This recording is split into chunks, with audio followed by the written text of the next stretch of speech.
Hey, what's going on, guys and girls? Prashil here, and today we're going to be doing the unboxing of the iPhone 13 Pro Max. So yeah, this is the best that Apple has to offer this year. As you can see from the box, I've chosen the graphite version, and this is the 256GB model. So yeah, let's get on with the unboxing. Pull these two tabs here.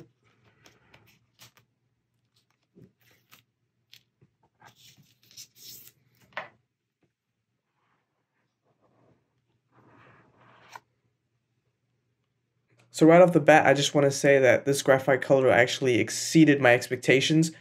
I wasn't a big fan of graphite, or at least the photos online, so I wasn't really expecting to like it, but I can say that in person, it actually looks quite well. So yeah, I think that the graphite color in conjunction with the matte finish is a winning combination.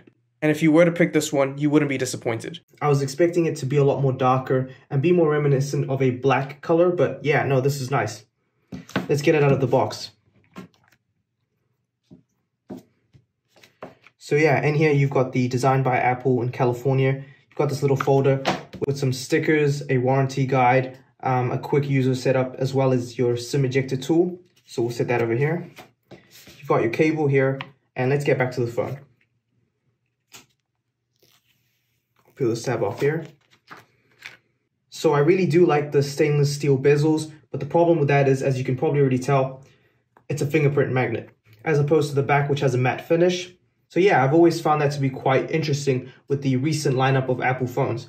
You've got the Pro series, which has a matte finish on the back with stainless steel bezels, which are prone to getting fingerprints, as opposed to the standard iPhone 13s, which have a gloss finish and matte aluminium bezels.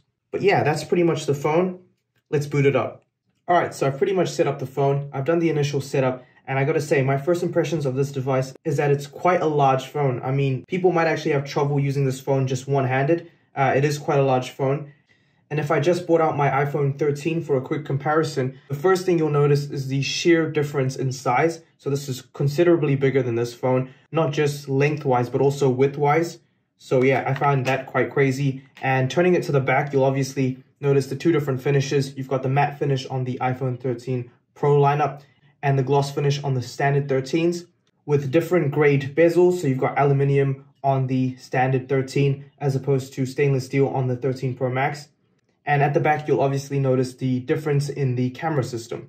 So with the 13 Pro Max, you'll get the extra telephoto lens as well as LiDAR, which helps with AR and also low light photography. And one more thing, I gotta say, the camera bump on the 13 Pro Max is actually quite significant.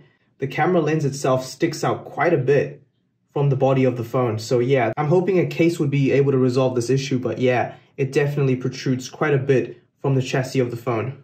Stay tuned for my in-depth comparison of the two. And yeah, that's pretty much it for the unboxing of the iPhone 13 Pro Max. I hope you enjoyed this unboxing. Looks like we're out of time. I'll catch you in the next one. Till then, peace.